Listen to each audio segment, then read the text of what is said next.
What's up, YouTube? What's up, everybody in the chat? I'm thinking this might be something I should do more often. Like, just have you guys sitting here warming up for 10 minutes or so and actually interact with you in the chat. I think that's the first time I've ever put something in the chat. You guys, I was changing my shirt here in the 10 minutes that you were waiting. Thank you for waiting patiently for the show here. This is a KC shirt, by the way. I don't know how well that'll actually show up there. I try to go non-plain. I was wearing the plain T-shirt in the last probably like two or three of these lives. I feel like I've been a little more creative with what it is that I'm wearing.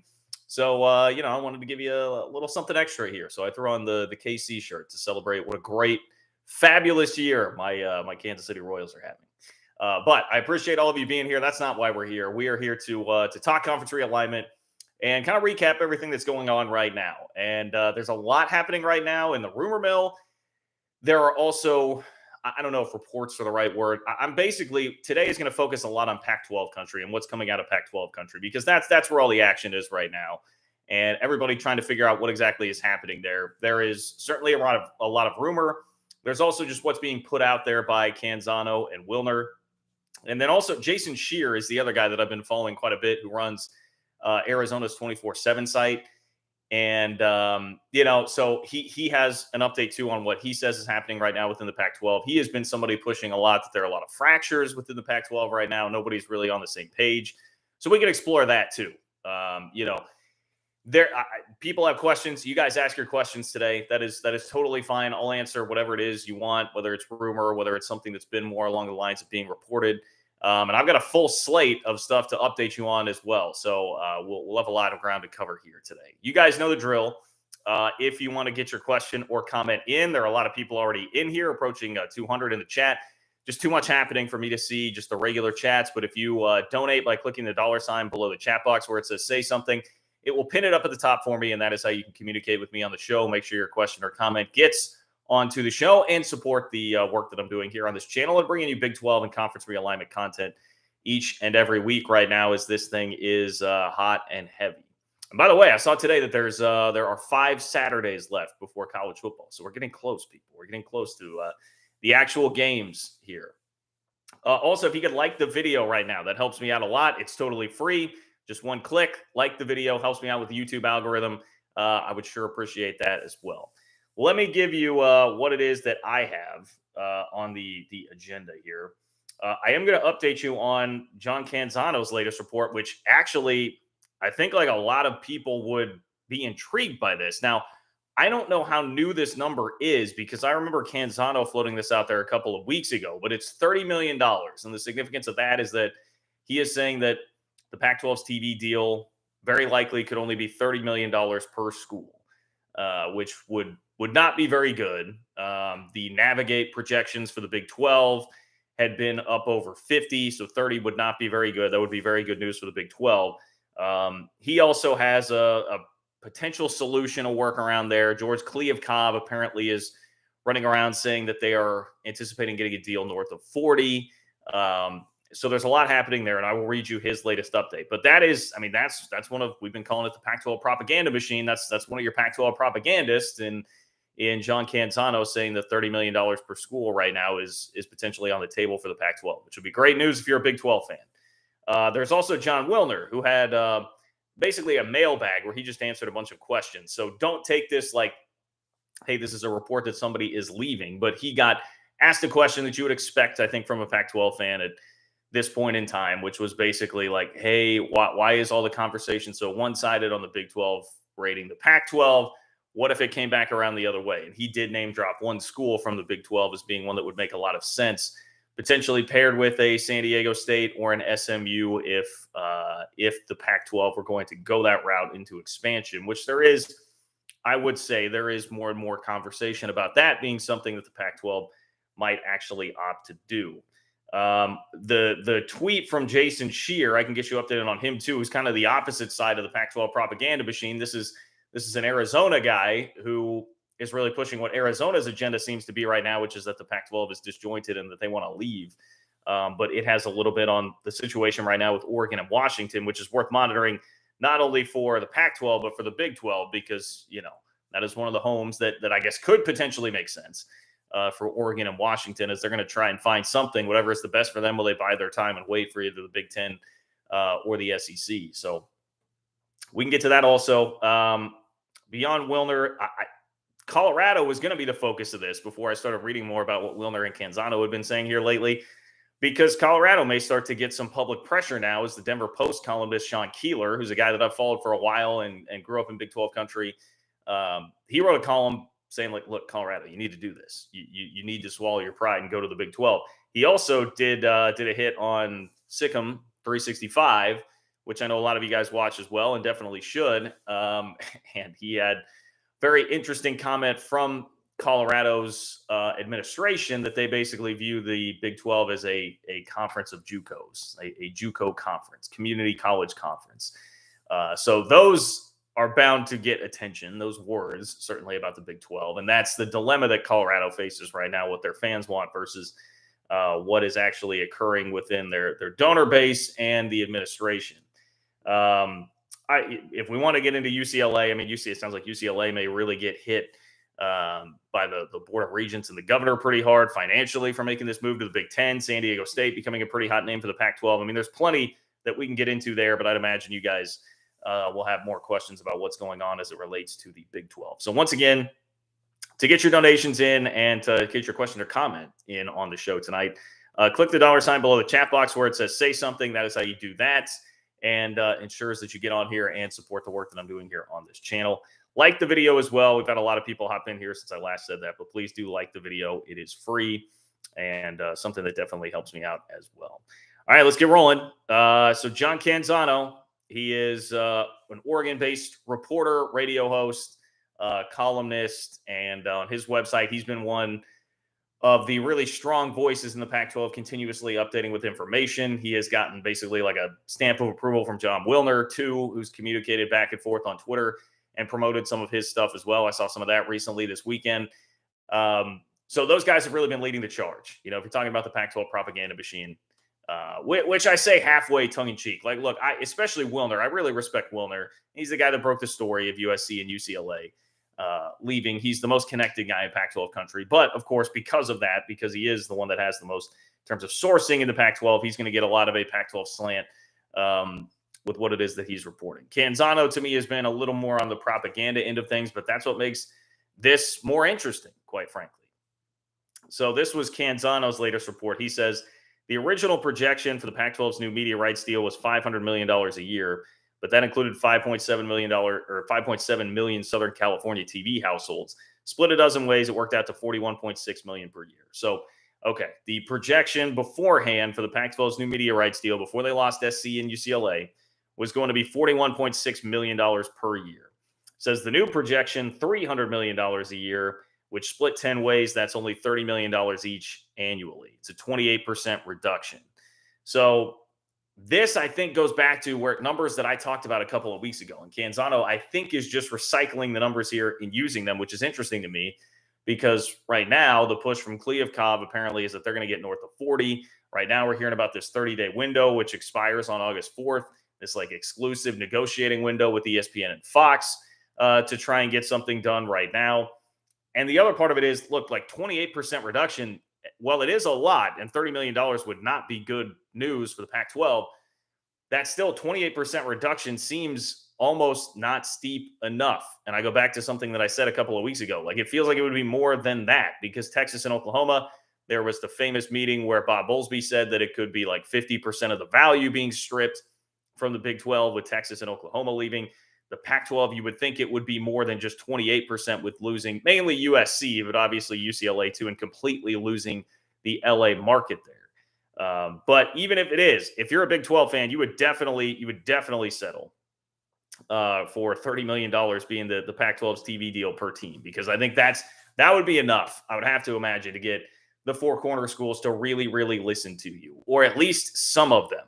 Because a lot of what we're hearing right now about Arizona State is that their administration is really all in on the front of trying to keep the Pac-12 together. That they are kind of leading the charge there. Utah, we know about where their ego has been, where their head has been this whole time. So it kind of falls back on Colorado and Arizona right now, seemingly being the most open to prying themselves loose to the Big 12. But I would think $30 million a year would definitely be enough for those schools that are feeling fairly disgruntled right now to very very much take a hard look around. Okay.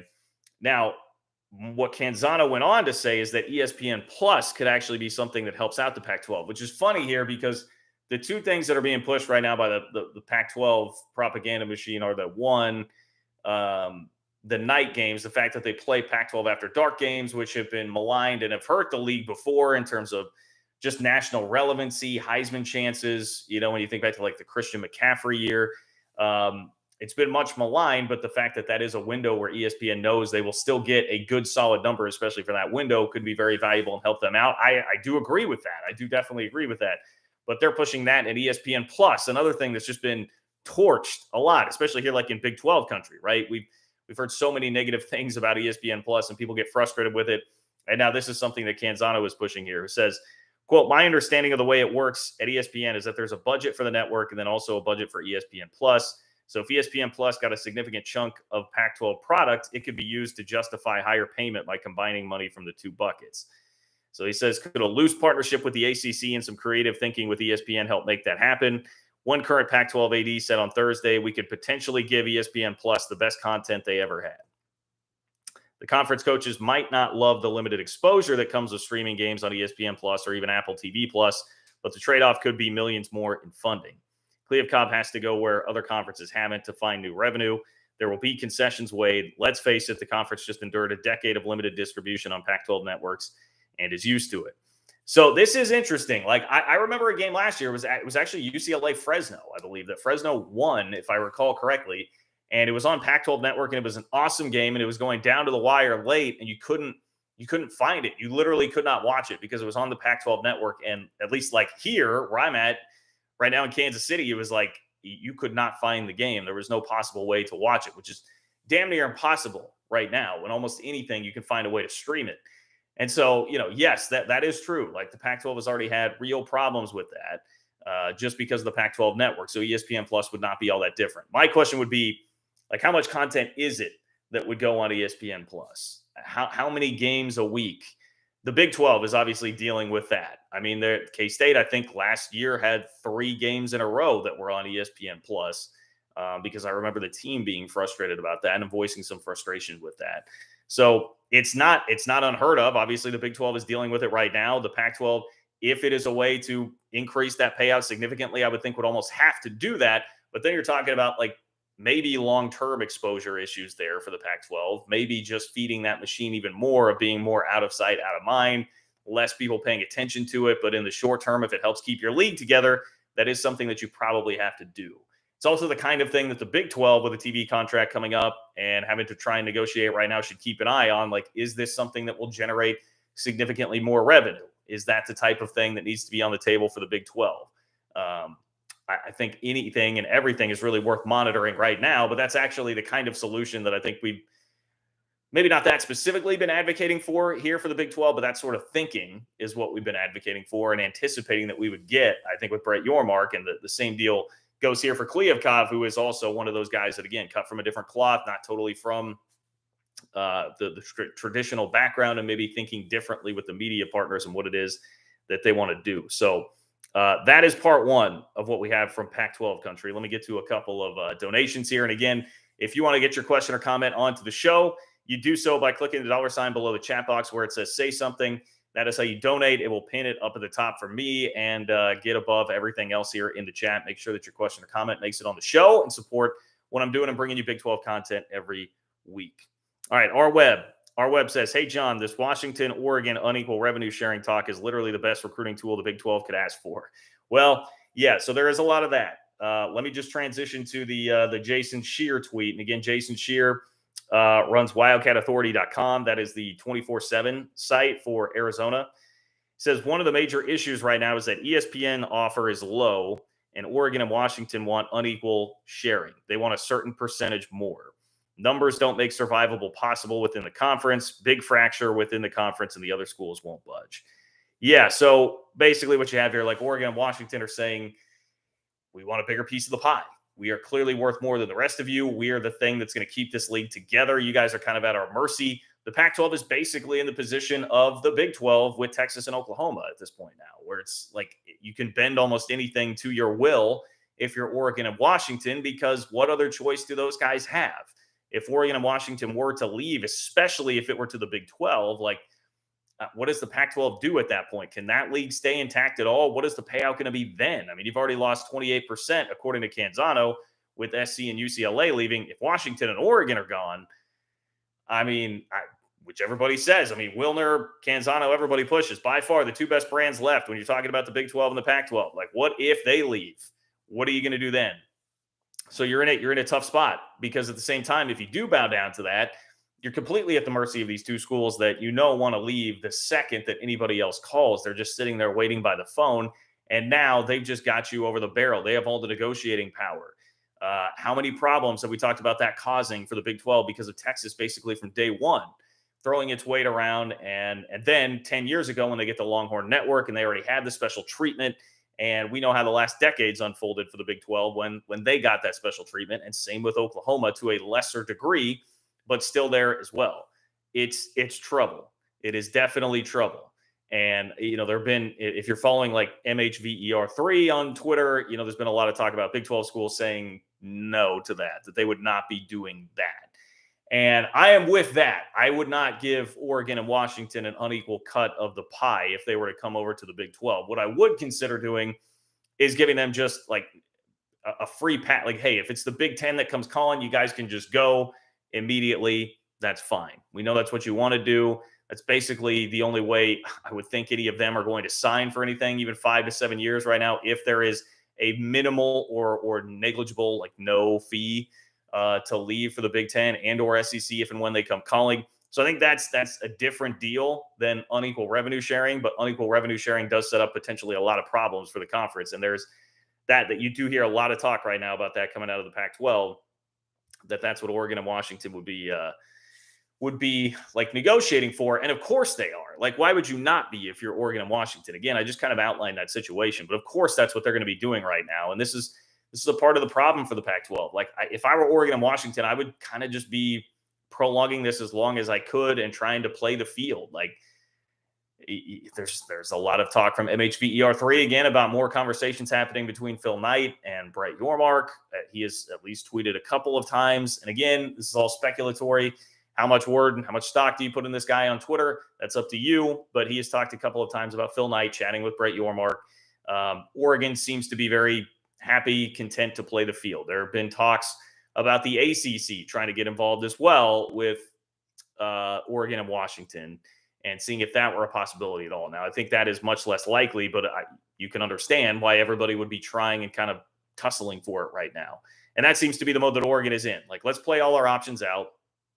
Let's see what it is that we can actually generate here and what the best deal is that we can get. And kind of, if you're the most wanted girl at the bar, like you can do that if you want. Like, you can kind of wait around and make everybody else sit there and wait and be uncomfortable. And that is seemingly the position that the Pac-12 is in right now with Oregon and Washington, which leads to a number of problems trickling down. And we've just seen enough now about like Colorado and heard enough about Colorado and Arizona and where they're at that there have to be some splinters with all of that. And when there are two people in a league, especially like a league like the Pac-12 with all that history, it's been around for a long time. Everybody's already frustrated because they've had a rough last 5 to 10 years anyway because of what Larry Scott did to the conference. So there's already, I'm sure, a lot of issues that were there bubbling under the surface, and now they're being amplified because USC and UCLA have left, and Oregon and Washington now are sitting there saying like, hey, losers, we need more of the money.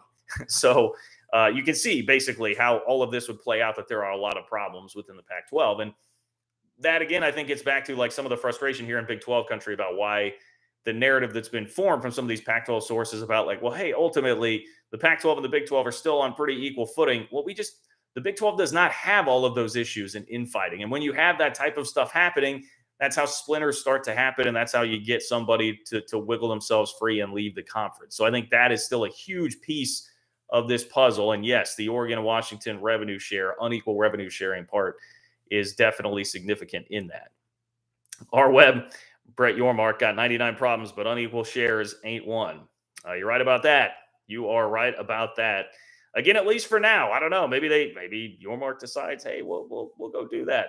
I doubt it for Oregon and Washington. Alpha Cat, thank you for the donation. I do not see a message with that unless I'm missing it, Alpha Cat. So thank you for the support. Much appreciate the donation, my friend. We have Stan. Stan, I appreciate the donation as well. I also don't see a question or comment from Stan. So Stan, thank you. Thank you for the support as always.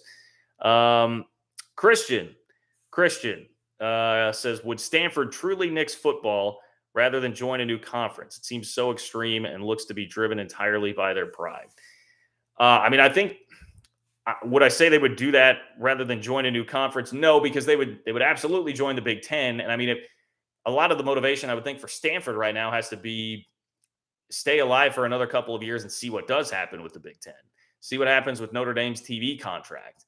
If they can't in the next couple of weeks get something worked out with NBC that is to their liking, then maybe they do go back to the Big Ten or enter in those conversations. Like at whatever point that happens, Stanford wants to be waiting there because it seems like they're at the top of the wish list for the Big Ten for a travel partner, basically, or a partner to join the league with Notre Dame. So it's a tricky situation.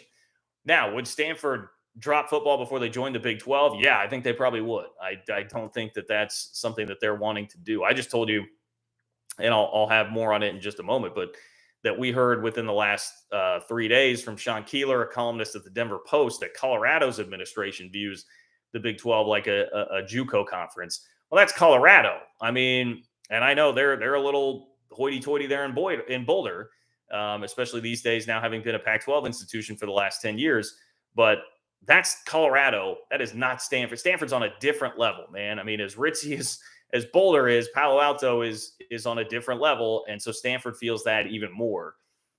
They have all the prestige of the Olympic sports. They have all the prestige of the academics. Yes, it truly is a big thing. Like I realize it seems crazy, but the other part of it is that Stanford, I'm sure Stanford people talk about not liking the idea of athletes moving toward becoming employees and where college football in general is going. And that would be something difficult for them to reconcile. Well, what did we see this week?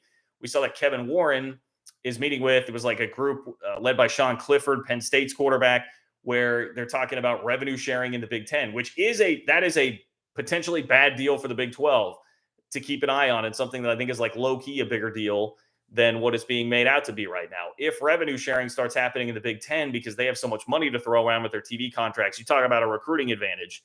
If they are already at the point where they can start revenue sharing with recruits, if you're up against Purdue or Indiana or something like that, trying to all of a sudden they have a massive advantage if they can say, hey, you're already just going to get money from being a player in this conference, right?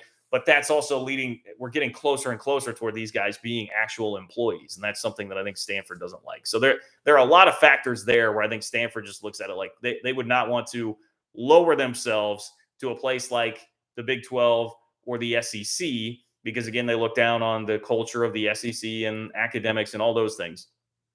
ACC, I mean, that's another thing that had been floated out there. I can't remember if that was MHVER3, but somebody had a thread on the ACC exploring options there, and Stanford was included into that. I think they'd be fine with that, right? That was a part of the alliance. So I think they'd be cool with that, not cool with the Big 12 or the SEC. So I think that's kind of Stanford's situation right now. Eric, appreciate the donation. Thank you, Eric. Eric says, maybe you've covered this before. Who is MHVER3 and what's his connection to the Big 12? He just tweeted he's got a major story coming. Ooh, okay. Well, maybe I should follow that. Yes, I've talked about it a little bit before. And honestly, I'm kind of in the dark. So maybe someone else in the chat can fill you in more. I shouldn't say in the dark, but I don't know the full story.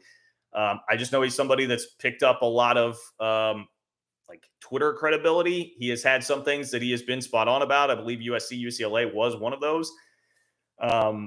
Not everything. It's not like a perfect 100% track record. And someone told me the other day, he's even been upfront about like some of the stories, some of the sources rather are better than others that he uses, but he seems to be somebody in the know somehow. I know there's a West Virginia connection there. That's basically what I know at this point. He has, and some of the things that he has put out there on Twitter have then been followed up on by like the Dennis Dodds of the world and reported on. So I've seen enough to be like, all right, there's clearly a little something there, but I try to take it with a grain of salt because again, I don't know. It's a dude with a Twitter account. So I don't like to really, you guys know I've said many times before, I don't try to be the guy that's like, oh, I have sources that are saying this and just throw things to the wall and see what sticks. I just try to take what I'm getting from sources, give you guys how reliable I think the sources are, and then react to them and give my analysis to them. So I'm trying to be pretty open and honest about that there. I don't want to slam the guy at all, but I don't know specifically what the connections are. I just know it's one of those realignment accounts that has really popped up, and a lot of people do put a decent amount of stock into it. It is certainly it's worth a follow if nothing else. It's very interesting. Okay, it's very very interesting to read, and there are typically updates every day. So that's probably the best summation that I can give you there. And if someone in the chat has more about it, then fill my guy Eric in. I'm sure we would all appreciate that. Matt, thank you for the donation, Matt. Matt says, John, would the Big 12 make a preemptive strike against the Pac-12 and take San Diego State? Then it's checkmate for the Pac-12. Well, it would. That's a complicated one, and I will say San Diego State seems to be one of the emerging potential winners here. At least they are picking up steam. Whereas at first, I didn't really see a whole lot of momentum towards San Diego State, but now it seems like, the Pac-12 may be in a position where they want to try to regain some of Southern California, get into a town that does not have a professional football franchise right now in San Diego. And San Diego State, we know they can compete. They have beaten Pac-12 teams on the reg on the football field, and their basketball program obviously has been very good. They would have no problem. I have no doubt they would compete immediately in the Pac-12, and certainly could in the Big 12 too. And they do bring at least some little tiny snippet of Southern California. So yes, I do think there is some attraction level there. I don't, however, think there would be enough there for San Diego State to make Big 12 members whole in terms of the payout per team per year, right? So then you're weighing this out. Like, is it worth it to take that on, make a little bit less money in thinking that it helps kill the Pac-12? Maybe. That's a part of what I've advocated for taking the four corner schools for. Killing the Pac-12 means more than just making an extra $3 to $5 million per year for every school. If it costs you $3 to $5 million per year, it's better for your long-term survival if you pull four away from the Pac-12 and kill a conference and kill some competition. Ultimately, that's going to be better for you. But San Diego State, does that ensure it? Like, that's where checkmate for the Pac-12. I don't think it's checkmate, because they can still sit there and stay at 10 if they can get Oregon and Washington locked into something. And they could still go after, like SMU. I don't know where they'd go beyond that, but SMU seems to be the other really popular name. So they would be in a position where, yes, that would hurt them, but I don't think it would kill them. And so if you're the Big 12, you'd have to weigh out, like, does taking a little bit less money and delivering some blow to the Pac-12, but not a kill shot like the four corner schools would be, is that something you do? It's a really tricky one for me to weigh out. I would lean toward the Big 12 probably would not do that, but we also have the wild card here being Brett Yormark. We don't know really how Brett Yormark is going to react to all of these types of things. So that's kind of my analysis on San Diego State right now. But I kind of like San Diego State. Like, I would like for them to be a winner in the end in this somehow. And San Diego is maybe my favorite city in the United States. So, like, I would not mind a potential trip out to watch my squad play in San Diego. I think there are a lot of things very appealing about it, but will it actually happen? I think is a much different question there. Don, thank you for the support, man. Incredible stuff there from you, Don. Don says, donate to the Jay Kurtz New Shirt Club. By the way, nothing wrong with your shirts. Go Cats. Just a reason to support the channel. Keep up the good work. No, thank you, Don. Sincerely, thank you. Always appreciate your support. And hey, like, I've legitimately bought a couple of shirts here recently. So, trying to step up my shirt game a little bit, and be a little more creative. I've even thought about doing the Woody Page from Around the Horn, right? And just taking like a whiteboard behind me and writing a message on it every day instead of this beautiful K-State background from the Manhattan Mercury that I have right now. I had thought about doing that. So we'll see. We'll see how creative I get. Maybe, Woody Page was Denver Post guy, right? So maybe if Colorado does wind up joining the conference again, I'll have to do that in memoriam. But really appreciate the support. Thank you. Thank you very, very much, Don. Jay Wilburn says, according to speculation, Colorado fans want to return to the Big 12. The administration seems to thumb their nose to us. What will the Buffs do? Well, I'm glad you said that, Jay Wilburn, because that is a part of what I had on the docket for today.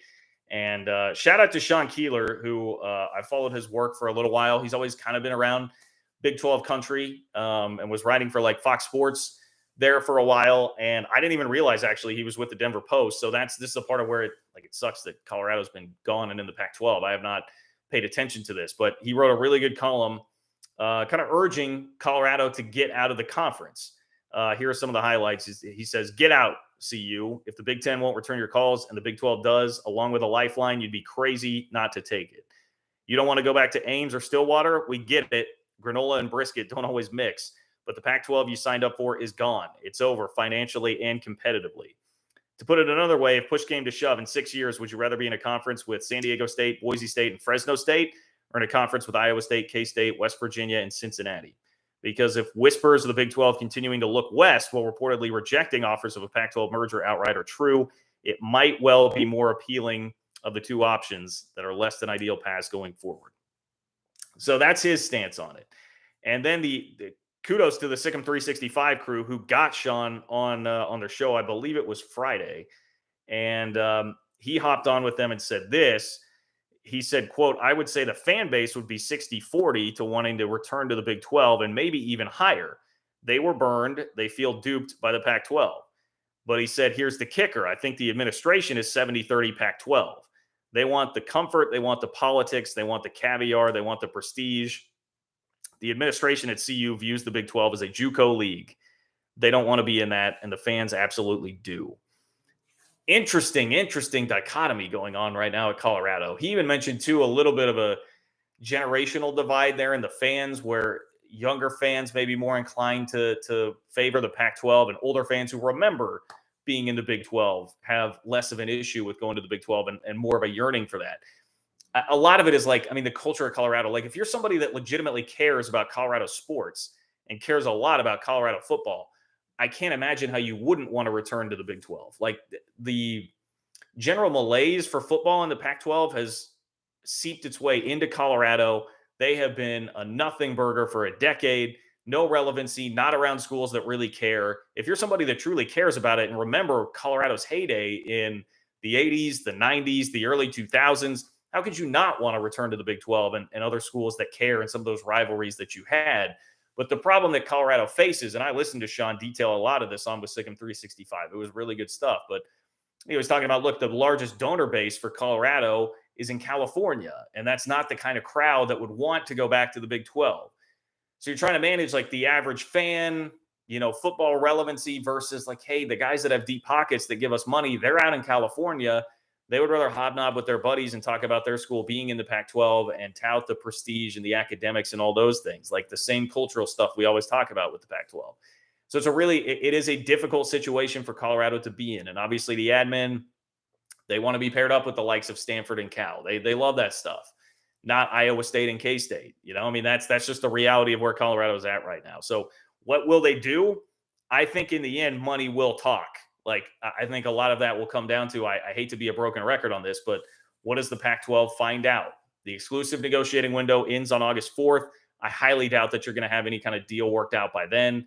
And Wilner actually, in one of his latest updates, said he expects it could go on for months after that in trying to parse out what exactly it is that they could get. So I would expect that actually to really drag into football season. At this point, unless the answers are so bad from this first 30 days that Colorado in that time span and Yormark gets in office, and if he's really aggressive, maybe it could happen before then. But I think Colorado is going to kind of be in limbo for a while. And I think if push really comes to shove and the offers really are that bad as far as the Pac-12 TV deal goes, I think they would jump. I think you would have to if you're Colorado. That's a school that at least has had a taste. They've had a taste of fairly recent football success and high-level success and being in the Big 12. They know essentially what it would be like from having been in the conference already. They're not going to have to deal with Texas or Oklahoma. They're not going to have to deal with unequal revenue sharing. They have a large chunk of the fan base that obviously would support the move. I think there's enough there that it may just take some time, but you could probably get Colorado there. And Arizona may help out too. If Arizona is going to be more aggressive and gung-ho about this, I think they could certainly help out too. But the Colorado situation is very interesting. Joseph, thank you for the donation. Joseph says, has anyone ever thought that Stanford and Cal would likely consider just going independent, but keep the football, cut the losses, focus on academics, kind of like a higher profile UConn move? Yeah, it's definitely been discussed with Stanford. I think with Cal, the conversation trends more toward just drop football. Like Cal is in just a worse spot there. Like I mean, when was the last time Cal had a relevant football team? You know, I mean, Stanford, not the last couple of years, but David Shaw has done some really good things. We've seen them have a lot of success. We've seen the stars like Christian McCaffrey, Andrew Luck, Toby Gerhart. Like they've had dudes and they've been able to put it together. Cal has just been the definition of irrelevant in college football. And now they've lost UCLA, which is a huge hit to them personally, financially. Now, it sounds like Gavin Newsom, the governor of California, may be trying to arrange some financial penalties there for UCLA that are going to really hurt them in their quest to get out of all the debt that they're in. Maybe some of that can help float Cal for a little while, but it seems like there would be less motivation at Cal perhaps in that situation, or it would just be less feasible for them to do it, whereas it would definitely be for Stanford. You're still going to lose something. I mean, Stanford's not going to get a $75 million TV deal from NBC, for instance, right, to show just their home games, like Notre Dame is positioning itself for right now. So it's still a pretty tough putt. I don't think it's as easy as just like snapping your fingers and being like, oh, we'll be independent, we'll be fine. But yeah, I think it's plausible for Stanford. I just don't know. I don't know that Cal could really pull that off. Let's see. I'm seeing some of you guys commenting here in the chat about MHVER3. Alan says MHVER3 has rarely gotten anything even close to correct. Bo says very interesting follow. So yeah, you're going to find varying degrees of how much trust people put into him. But I would say ultimately just very interesting follow is true. I would absolutely back that up. Absolutely back that up. Michael, aka Neilio, my guy Neilio. Shout out to Neilio. He says, great show, John. Thank you for the support, Neilio. Appreciate you, my man. Always love having you in here. And we've got a really good crowd tonight. You guys, I'll remind you here, I've got a bunch of donations to rip through, but if you want to make sure your question or comment gets onto the show, you can click the $ below the chat box where it says say something. That is how you do so. And also supports the work that I'm doing here on the channel. Too much going on in the chat with 900 people in there for me to get to everything. So that's how you got to do it. Also, if you like the video, I would really appreciate that. That is free, and one way you can support the channel free of charge. And if you are watching this after the fact, it's John-Kurtz-4 on Venmo if you'd like to support the channel as well. So my guy Neilio chiming in again. Appreciate you, Neilio. Let's get down to R-Web. R-Web says, killing the Pac-12 ups Big 12's college football playoff chances and dollar share. Great point. Great point. Killing another league, pulling more in under your umbrella increases the chances that your league is going to get a team into the playoff, and therefore you get more money for sending more teams to the playoff. That's a big part of this. I think there are some underrated aspects of the whole situation right now not being talked about enough. One is definitely playoff access. I tried to hammer this home. I think it was the last show because it was Jim Phillips had just spoken at ACC Media Days where he made that point. Like, that's going to be paramount. And I was like, well, you idiot. You're the one that just killed the 12-team playoff that the SEC was going to give as a charity case to everybody else to ensure that conference champions would get in.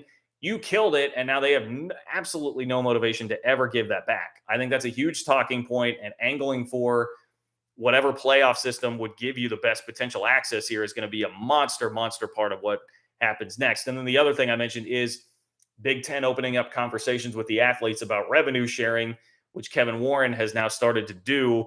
That's going to be a huge recruiting edge for the SEC and the Big Ten. They'll have enough money to do that for sure. If you're already behind financially one of these other 2 or 3 leagues, and now you have to revenue share with your athletes, which is a cause that, like, in general, I am definitely for. I think they deserve a chunk of that. They're the ones doing the work, right? I think they deserve a chunk of that, but that becomes tough to match whatever it is that, you know, there's going to be more revenue in the Big Ten and the SEC to share. So that's another built-in, just baked-in recruiting advantage for those 2 leagues that could get really tough. I think those are some things that are not being talked about enough, and the playoff chances definitely one. So I'm with you there. R-Web. Scrolling down to the next donation. Let's see, Matt, shout out to Matt. Matt says, Mandel was smug in his newest pod. I'm sick of his lack of honesty to the subject. He said the Big 12 deal would be $20 million per school and just above the American. Oh my God, is that real? That's a real thing? Matt, now you're about to make me angry. Look, and I give this warning every single time. Like, I respect Stuart Mandel. He's come on and done this channel He's done my old radio show. But come on, man. We're sitting here talking about the Pac-12 minus USC and UCLA being at $30 million per year, and he still is pushing $20 million and just above the American for the. I mean, that's a take from a year ago. Matt, I need to make sure. Was it July 24th, 2021 or July 24th, 2022 that we got that pod from Mandel? Because that would have made sense a year ago at this time. It's a lot different now. Man, that frustrates me. Because I mean, the Navigate numbers again are north of 50 million. And I know people say like, well, what is that based on? What can we really trust that on? There's really no, that could change drastically. There are so many variables. I get it. And I'm with you on that, but you really think it's going to be $30 million worth of difference, like over 50% of the difference there? I cannot buy that. And that to me, yes, that does reek of putting too much value in some of the stuff that comes along with the Pac-12, like culture, prestige of the Olympic sports, prestige of the academics, conference that's been together, that has a really long history together. All those things are great and nice, but they don't really matter at the end of the day with what it is that we're talking about right now with this. And that I think is like putting too much value in that, which I'm sure would be easier to do when you are based on the West Coast like Mandel is. I don't like that at all. Man. That's bad. If that's real, I guess I'll have to go check it out. I don't typically listen to his podcast, but that's gross. That is gross. Thank you for bringing it to my attention, though, because I mainly listen to the Yahoo College Football podcast a lot, the College Football Inquirer. It's really good, excellent. Dan Wetzel and Pat Forty. Used to be Pete Thamel until he left for ESPN. I listen to that one regularly. I have not listened to Mandel very much. Sometimes I'll listen to Andy Staples, especially when he does his podcast with Max Olson, which I definitely recommend, from The Athletic. Although I know a lot of you have your feelings about The Athletic as well, and I do at times for sure. Robbie says, do we really want any of the schools that aren't begging to come to the Big 12? Yes, I think you do. And this is where, I saw somebody respond today, I think to I want to say it was like to the Sikkim 365 tweet about the quote from Sean on Colorado saying like, hey, they feel like the Big 12 is a JUCO conference, and someone being like, well, do we really want them? I mean, it's frustrating. The Big 12 does have a lot of solidarity right now. And so I understand being like, hey, do we really want someone who doesn't want in here right now? It's a survival game, man. It is like, to survive. Yes, I think you do want them. I certainly do. I can't tell you how to feel, but I want this league to survive. And ultimately, the healthiest thing for this league is going to be to take those schools in. Even if Arizona State and Utah are not gung-ho about it right now, I still think eventually it would be better for the Big 12 to have them, because you're pulling apart the Pac-12. You're pulling apart the competition. And they may not be thrilled about it at first, but I think they will learn to be more happy about it when they see their old conference disintegrate and understand that, like, this was the only real option. This was the feasible option. And then if Brett Yormark really is the leader that he's cracked up to be and that we think he is, and he follows a track record that he's put together with NASCAR and in the NBA, no small feat, no small potatoes, then I think you should have faith that, like, he's going to make this league viable enough that they won't be a major problem. So that's what I would tell you. I think you have to still do that. Even if it's not going to be perfect. Listen, you're not always going to get the situation that you had with the 4 teams that are here right now, where it's helped honestly create a really cool community here on this channel, right? Like, you have fan bases in BYU, UCF, Houston, and Cincinnati that are just ecstatic to be here and ready for their opportunity on the big stage. It would be different with those schools, right? They've been disgruntled for a while because the Pac-12's already had problems, and now they're dealing with all of this. You're not going to be getting them coming in like totally celebrating here. And I understand that that's a different vibe and not what the conference has been used to right now, but still, ultimately, long-term, it's better. And I think you have to it's all about business. I guess I would just put it like this. It's business. And sometimes in business, you're going to have to do things that are not your favorite in the world in the interest of business. And you can't take things personally. And I think that's one of those things you wouldn't be able to take personally, that they're not the most fired up to be here. It's just at the end of the day, it's business. You don't always love your boss, but you understand that your boss controls your job. And so even if you're not all that thrilled, like, hey, it's better than having a boss that wants to fire me and not actually having the job, right? AG List, Ag List, AG List. I'm not sure which one it is, but I appreciate you donating again. Thank you. Says, thanks, Jon, for being a voice for the Big 12. I'm a KU grad and loyal Jayhawk. Love the Big 12. No Big 10 in our future. Love that. Love that. Thank you for still supporting the channel, even if we are on opposite sides of the Sunflower Showdown here in the state. Really appreciate that. And definitely still trying to be a voice for the Big 12. And I will say this. How about this? Let me say this about Kansas fans. Even though there's a part of me that looks at it and is like frustrated, where it's like, I tried to tell you guys for a year the Big 10 thing wasn't going to happen and you should just get on board supporting the Big 12. It does seem like a switch has been flipped pretty quickly, where Kansas fans have understood the reality and now are pretty on board with, hey, let's just make the Big 12 the best it can be. I'll give Kansas fans credit for that. That narrative seems to have shifted very quickly, and Kansas fans are getting on board much more than they were. And, I've taken you guys to task a lot for that Big 10 pipe dream there for a while. But it seems like Kansas fans have really reversed course. So there you go. Something nice for me today. Well, I'm in my my KU shirt here, and on the same day that we found out Kansas has been self-imposing basically like recruiting travel. Bill Self and Curtis Townsend, the two in question in that NCAA investigation, didn't travel so far in the month of July, which is a really crucial recruiting month in the basketball calendar, anticipating sanctions coming from the IARP, the independent whatever review board that is now the way that the NCAA is handing out punishment. So that was a big news bomb that actually dropped earlier today, Big 12 basketball wise. Either tells you that Kansas is expecting a harsh penalty and trying to get out in front of it. I guess that's really probably mainly what it tells you. I don't know what other conclusions are really there, but I was surprised to see that today, and we'll see. You could also look at it, I guess, and say, well, Kansas may have had enough ducks in a row. They felt like this would be more of a gesture than anything substantive, and I would listen to that. And I'm still skeptical that something real harsh will happen. But that to me seemed like a move from Kansas, where they're like, all right, one, we obviously want this over with, but two, we're understanding that this may be headed towards something fairly harsh, so we're trying to get out in front of it. On that day that happens, Kansas fans, I'm giving you a little bit of credit here on the live stream, all right? So, run to the fog, run to the slant, give a little positive pub to your boy here, all right? And being nice to you guys for once. Hello Farm Life. What's up, Hello Farm Life? Hello Farm Life says, is adding Utah truly additive and not diluted? The state of Utah has 3 million people. BYU brings most of them. Idaho has 2 million. Boise brings them. It's a good question. I think that's a complicated one because we're again in an era where it is about more like your watchability, like the brand, how it resonates on a national level and how many people would tune in to watch that. It's not quite as geared toward the TV markets where like the Rutgers of the world were getting invites to the Big Ten simply by their location and being in New Jersey and close to New York. We're in a little different world there, so I don't think it matters as much. But we have also seen, the Big Ten went after UCLA to just fully gobble up the LA market instead of an Oregon or Washington. So there are some contradictions there. So I do understand bringing that up.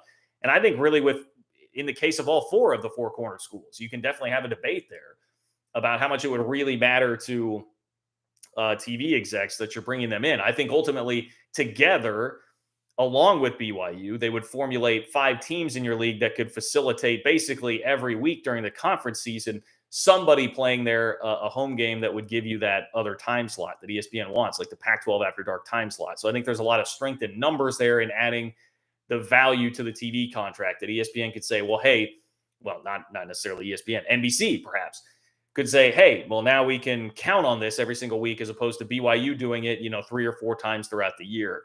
So they help with that. But, is that enough to truly be additive? I don't know. I don't think we ultimately know the answer to that. Utah fans, again, who I've cracked on a lot, and it's clear their ego is very inflated right now, which I will say I understand based on where their program's been at competitively lately, going to the Rose Bowl and expected to be very good this year. Like, that's one of those things that kind of gets you on the mode where your ego is going to be really high. But, they have been a very good program. So I think I would give them more credit than you're giving them. And I kind of get the vibe that you're a BYU fan, which I can understand again there, how all of that works and some of the biases that may be in play there. And I'm not even saying that really is a negative thing. I'm also not in the state of Utah, so I don't fully understand the dynamics there. I will admit that. But I would say at the end of the day, I think they're pretty similar to Colorado, Arizona, and Arizona State. I really do. And I would still very much welcome them in the conference for all the reasons I've talked about. Killing the Pac-12. I mean, that's a team Utah legitimately could, much like BYU, be a playoff threat year in and year out. I mean, that's a program that is on that kind of level, at least right now, meaning they could win the Big 12 year in and year out. We've seen it in the Pac-12, how they perform there. So it's a good question that you raise. Are they truly additive? I don't know. But I think that 4-corner package in total, which the only way they're coming is if there are at least 3 others from the Pac-12 coming. I think that's pretty safe to say. And I think the real value there is that you're getting a group of them that can fulfill that time slot. Let's see here. Christian says, would you consider it a failure if we don't expand? Ooh, that's a good question. That's a very good like sports radio kind of topic there, Christian. Is it a failure if the Big 12 doesn't expand? I wouldn't say like outright failure because I think there are going to be a lot of things that are out of their control on this. It would be disappointing. I don't think I would say that it's a failure because I would need to know what the factors are that happen there. Like what TV deal does the Pac-12 wind up coaxing out of all of this? Is that the reason? Like, tell me why. I'm going to need to know the why on that before I would just consider it like abject failure. But very good question that you raised. You guys have been bringing good stuff tonight, man. I appreciate that. Stan, thank you for the donation. Stan, I don't see a question attached, but thank you for the dono. Tony, I see this is the problem with okay, Tony is saying that's not what Mandel said. I see. Okay. So Mandel maybe didn't actually see that in the chat.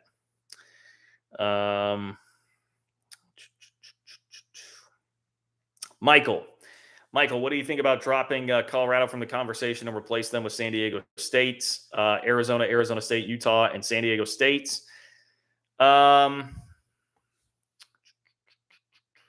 mean, I would rather have Colorado, but I get the idea there. If we're talking about who's going to be more competitive right away in football, I mean, like, who do you have more faith in? If you put San Diego State and Colorado on a neutral field right now, I mean, San Diego State minus 9.5. Like, I mean, I think they're the program that certainly would stand to be more competitive right away. But there's, I don't know. I guess part higher upside, part like I miss Colorado. I want them back in the conference. Just because I grew up with them in the Big 12, there are probably some biases at play there. I still think like Denver, I think you're getting more of Denver than you are San Diego, probably with Colorado being there in terms of interest, even though they haven't been all that good. I mean, it's interesting. That's interesting. I think San Diego State belongs on the periphery of that conversation, but I would still lean toward Colorado. Maybe that's ill-advised. I would lean toward Colorado on there, but I don't take that as a major slight to San Diego State. They're becoming more of a major player in this deal and something that is definitely on the radar for me, as I kind of discussed earlier. Almost caught up here, I feel like, on donations. Almost caught up. I think I'm missing one. Yes, I am. And it looks like it is Joseph. So Joseph, nope. I'm sorry. I'm missing another one here. I'm missing another couple. All right.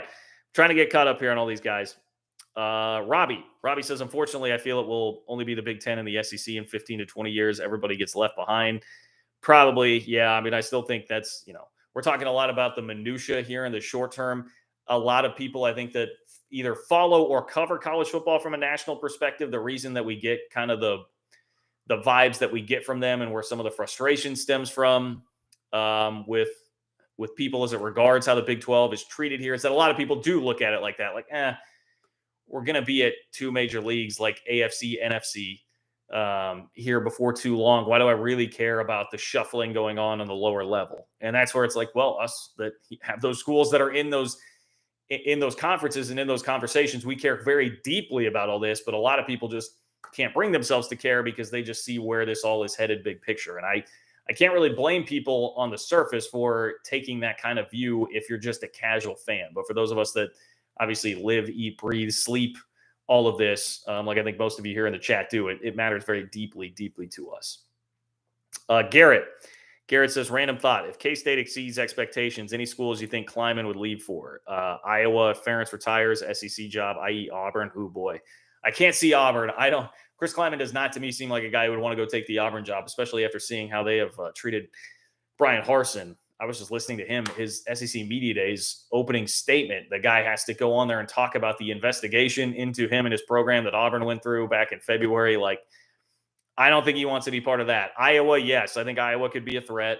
He's from Iowa, played at Northern Iowa, program that very much similar kind of identity to K-State, just with more resources than is in the Big Ten. And yes, as the college football world splinters more toward what Robbie talked about, 2 leagues, if you're climbing, I wouldn't blame him for looking at that and being like, I would have to think about it. So yeah, I think that is one that you always have to keep your eye on. And that frankly is why K-State gave Kleiman an extension very early on in the 2020 season, because they were worried. Ferentz was going through the thing with his strength coach and weren't sure if he was going to survive. Kleiman had beaten Oklahoma twice already, had a really nice first year. So they gave him the extension based on that. So yeah, I think there's some threat, but I don't think like the Florida State, Auburn, that kind of stuff, like schools that are, I mean, certainly a step up, but it's not like a slam dunk for success. They're not in the Big Ten or the SEC. Like I think it's a shorter list. Like it would have to be like Nebraska. I don't know if Nebraska came open and Kleiman was having a ton of success. That's a place culturally very similar and with more resources and in the Big Ten. Like those are the kind of jobs that I think you'd have to worry about with Kleiman. Iowa at the top of the list because of his background. So it's a good question. Let's get the success first. All right, let's go win a Big 12 championship this year, and then I would love to be worrying about that problem if Kleiman won the Big 12. Joseph, thank you for the donation, Joseph. I saw the message there we go. Joseph says, is it possible that Colorado is aware of the dire situation, but just waiting for others to make the move first? Then they'll call their Cali donors from TCU's phone as they rejoin the league. Yeah, I think there's something to that kind of attitude. I said, like, I feel like Colorado at this point, I don't know if it's their best move. Well, probably their best move really is to kind of sit around.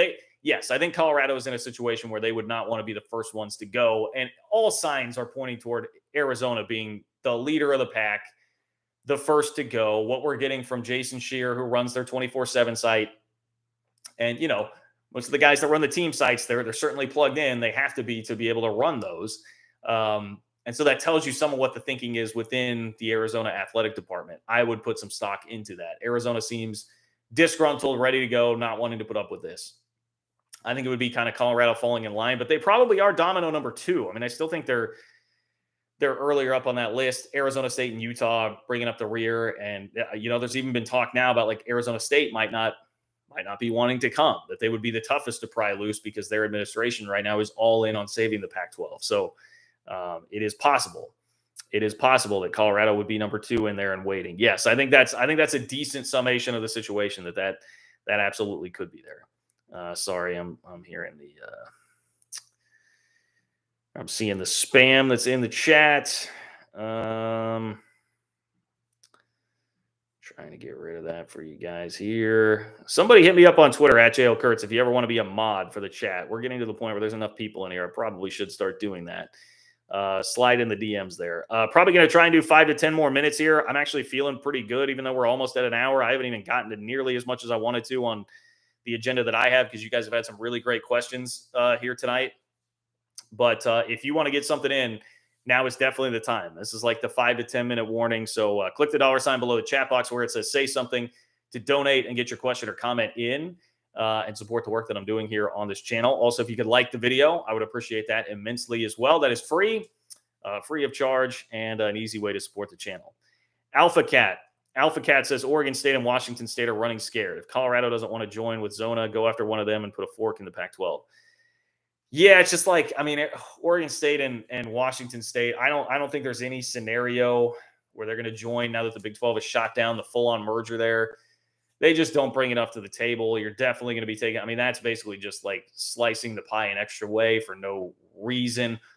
I mean, frankly, like the Pac-12, I don't think really cares much about Oregon State and Washington State. Like if they were to go to the Mountain West tomorrow, that's when you would then see like San Diego State and SMU be offered, and they're going to feel better about the situation they're in by getting a little bit of a foothold into Texas and a little bit back in Southern California. I think they would trade that in a heartbeat. So that's the problem there. They just don't bring enough, and that's not really like a threat to the Pac-12. I would put that, I talked earlier about like San Diego State, trying to get them with the motive of killing the Pac-12 is like, kind of halfway in, halfway out on whether or not that actually makes sense or whether or not it would do it. You have to weigh what the cost would be splitting the pie versus what the damage would actually be to the Pac-12. I would put this like lower on the list of damage to the Pac-12. It would be more damaging, I think, for you to take San Diego State than it would be to take Oregon State and Washington State. That's really the most succinct way I can put that.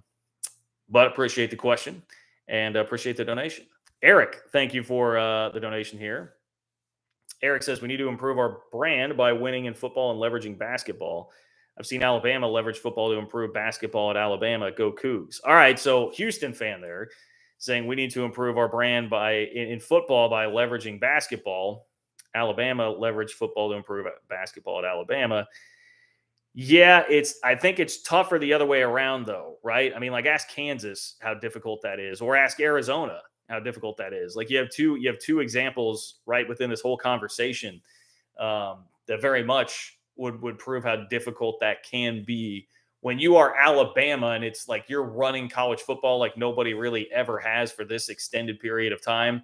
There are going to be so many ancillary benefits that come from that yes, I think outweigh the disadvantages of like, oh, Alabama basketball, redheaded stepchild, nobody cares versus football. There is that at play too, but they've been able to still up the ante with basketball there in spite of all of that, because I think there are more advantages there. Look, I mean, but I wouldn't downplay it. Like, man, you guys had a really nice football season last year. You do have a coach that, like Dana Holgorsen, say what you will about him, not perfect, has certainly had his shortcomings, has been a little bit up and down throughout his coaching career, but the guy has won at a pretty high level in the Big 12 before. Like, I would not, and Houston's putting a bunch of money in. They need more, but they're putting a bunch of money into their facilities. I would not downplay Houston football maybe quite that much. And I would just say, see what happens with more resources in the Big 12 and just a greater sense of urgency being in the league, and see how that all plays out. Robbie says, I'll be your mod. Go Cats. All right, Robbie, we may need to talk then. We may need to talk. Hit me up on Twitter at JL Kurtz. Hank, is winning even more important now with conference realignment talks? Yeah, I mean, it's definitely important. The problem is, if you're a school that already, like I think about K-State, like where I graduated from, where I worked for 10 years, I think K-State, it's like you could go out and win the Big 12 next year, be somebody at least on the fringe. Like you could go have a Baylor season, right? And win the Sugar Bowl, win 12 games. What does that really ultimately get you in conference realignment? I'm not sure a lot. Does it hurt? No.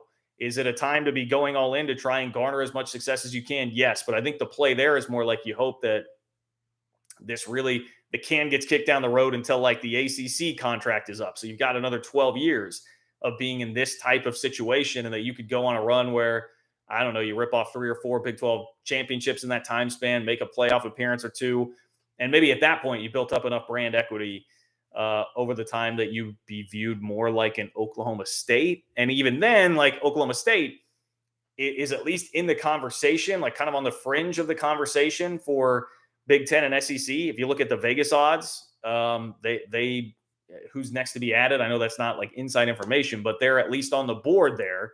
I think that would be the play. You hope that if you're a school like that, you can play yourself into at least making the program attractive enough that you would be in that conversation. But I'm not sure ultimately that it gets you into the higher league at the end of the day. But yes, this is definitely the time to like just empty the chamber, throw all the bullets out there. Texas Tech giving $25K to every player. They have their $200 million facility enhancements thing that they just announced here recently too. They are going all in on it. Yeah, you have to be doing that. And that's going to be one of the fun things about this league, by the way, with the Big 12, is that you have everybody going all in. We're seeing the commitment from Houston. We're seeing the commitment from Texas Tech. We are seeing the commitment from UCF. Like everybody right now is realizing the intensity of the moment, and that, yes, you do need to pour everything you can into winning right now, because there may not be a tomorrow. So it's a complicated answer. It's like yes and no. Yes, it is more important than ever, but no, it does not ultimately guarantee you success no matter how much you win, because a lot of this is just going to be determined by like simply where you're at. Like Baylor also like maybe on the fringes of some of these conversations. And if it's going to be like a 40 team, 20-20 when we get to the 2 leagues, whenever that's going to be, Baylor probably has a chance. But Baylor also, I mean, they've been basically the best run athletic department over the last 2 or 3 years in the country. And they're still, because of like location, size, history, all these different things, brand value, they're still not guaranteed to be in that conversation, despite the incredible success that they have had. So that's just the reality of the situation, unfortunately. Jack, I appreciate the donation. Thank you, Jack. We are getting really, really close here. Let me say, another 2-3 minutes here. If you have a question or comment that you want to get in, do it right now. Click the $ below the chat box where it says say something. Let me run. I mean, there were so many things here that I didn't get to. I may have to make some standalone content, some videos for you guys to release throughout the week. One of them was Barry Trammell. I don't even think I mentioned this. Barry Trammell. Here it is. Barry Trammell from the Oklahoman. He had a proposal that the Big 12 to start the 2023 football season, one way to just leverage the brand value of the Big 12 and try and generate some extra excitement for the league would be to have the four new teams coming into the league host Big 12 conference games on the opening weekend of college football, which I love that idea. Love that idea. Even though the coaches would not like to go play road games at totally juiced environments that are thrilled to be in a power conference. Like you can see the coach is cringing at that idea, but I'm all for it. And I think that's the kind of thinking that the Big 12 needs to have right now. I also did not get too far down the road of the Big 10 story where they're starting to explore revenue sharing, which I think could be bad for the Big 12. San Diego State and UCLA. There's a lot going on there. Wilner, I had more from Wilner in terms of things he was saying right now. You know what? I feel terrible because, God, I may even have to change the video. You know what? I have to talk about this. I have to talk about this because I teased it and people are going to be mad. Let me just say off the top, I apologize that the way this chat went, I did not even get to what the main tease on the video was. And that was what Jon Wilner said would be the most likely team from the Big 12 to jump to the Pac-12. And that is Houston. So Jon Wilner had a question in his latest mailbag about Houston where he said, let's see, Wilner's latest notes. A raid of the Big 12 is extremely unlikely, but cannot be ignored completely, given that the Pac-12 is currently in the middle of its official media rights negotiations while the Big 12 is resigned to informal talks. Quote, there's a slight advantage for the Pac-12, said a source familiar with the discussions in both leagues. That meaning the Pac-12 being at market a year early is a slight advantage. Says, however, any Big 12 school that might be tempted to bolt could face daunting legal and financial hurdles. For Texas and Oklahoma, the revenue guaranteed by membership in the SEC makes everything worthwhile. That wouldn't necessarily be the case for Big 12 schools pondering a jump to the Pac-12. But what about Houston? Says the Cougars should be appealing to the Pac-12 because of their media market, fertile recruiting base, and improving academic profile, and they don't officially join the Big 12 until next summer. Would Houston be subject to the same exit stipulations as the current members? We have no idea and won't begin to speculate on the contractual situations, but if you're Kliavkov, that's probably something worth exploring, at least until it isn't. Houston and San Diego State wouldn't be a bad outcome for the conference. So I agree. I see somebody already hopping in. Houston wouldn't jump. Man, these Pac-12 riders are dumb. I don't think it's dumb. Again, he's answering a question. He was asked a question about why is there so much talk about the Pac-12 being poached as opposed to poaching. And he was saying, look, if you were to go down that road, Houston would be the candidate that makes the most sense. We know that Mac Engel of the Fort Worth Star-Telegram at one point reported that Houston and TCU were close to getting Pac-12 invites last year. Houston gets you into Texas, gets you into a major metro, and would potentially be less tricky because TCU obviously has been now a fairly long-standing member of the league, and Houston is not even officially here. So there would maybe be more wiggle room in getting out there. I could see the logic there following that out and being like, hey, similar kind of offering here, maybe even a higher upside depending on how you would take that at Houston, and easier to wiggle them out of the league. And all he is saying is that it's worth exploring and that the Pac-12 should go down that road as opposed to not doing so. And it's kind of like shoot your shot, right? I mean, that's basically what it is. It's a shoot your shot thing. I don't think Houston would go either. I don't think that's a realistic thing. And even Wilner, kind of downplayed the reality of that actually happening. But the interesting part to me is the value they're being placed in Houston. And it just seems like with these newcomers to the Big 12, there can be outside of BYU, I think there can be very wild opinions all across the board on like the value they actually bring to the league. I've said it before. I mean, I heard people talk about with Houston, like, hey, maybe the Big 12 shouldn't have added Houston or UCF because now it's going to be tougher splitting the pie more ways if you go take the four corner schools and all of that. Whereas here, I mean, the Pac-12 saying like, hey, man, Houston's pretty damn valuable. And that idea there's been enough smoke around that now from Wilner, Mac Engel. I'm pretty convinced like Houston has some significant value there. So I almost put that out there and talk about this more as a way to say, like, hey, put some respect on Houston's name, because they clearly are bringing some things to the table if the Pac-12 now twice has been that interested in them. So I think that's worth repeating, worth discussing a little bit. I am sorry, like anybody, I'll try and mark in the description of the video the times. I haven't been doing that as much because they bounced around with all the questions here lately. This one was a little more structured today, but I'll try and mark that here so that if you came to the video because you saw that tease about Houston and you don't want to wait through it over an hour before I actually talked about that, other than just teasing it out, I apologize. That's bad work on my part. That is the questions of the chat taking me too far off the rails, because they were very good questions tonight. So my apologies on that. I try very hard not to be like super deceiving, super clickbaity with all this stuff. It's a difficult line to toe sometimes between getting you hooked, getting you interested, and getting you in here, and not being too disingenuous and clickbaity and all that. And I totally get the frustration if you came here looking for that and had to wait this long for it. But I think there's enough interesting information going around right now that like everybody's going to be pretty satisfied with most of what's going on. But I do apologize for that. That's bad work from your former radio host, who it's definitely been yelled at before for not paying off teases. I would forget that sometimes. Those of you who listen to the game back in my radio show days, there were definitely some times when that would happen early on, and I know how annoying that can be as a listener. So anyway, I apologize for that. God, we're getting spammed all over the place here, people. That's probably the impetus for me to sign off here tonight. We're at an hour and 11 minutes. This is as long as I've gone in a long time. So I appreciate everybody who's been here. Thank you to all of you who donated. Thank you to all of you who hung out. Another really lively and great crowd here tonight. I see Larry says MHVER3 is your mark, guys. Wouldn't that be a great turn of events if that wound up being your mark's burner? That would be awesome. Hit me up on Twitter at JLKurtz. If you guys have anything for me, I'm pretty responsive most of the time with the DMs there. Not only subscribe if you haven't here on the channel. I go live on Wednesday and Sunday, sprinkle in some other content, but spread the word if you have friends in Facebook groups of teams that you follow, leagues that you follow, whatever. Spread the word on social media as much as you can about the channel. Word of mouth, everything helps continue to grow this community. Same message that I give you guys here at the end of each and every show. So sincerely, thank you to all you guys. You guys have been awesome and make it really, really fun to come and do this multiple times a week. Take care, and I will talk to you soon.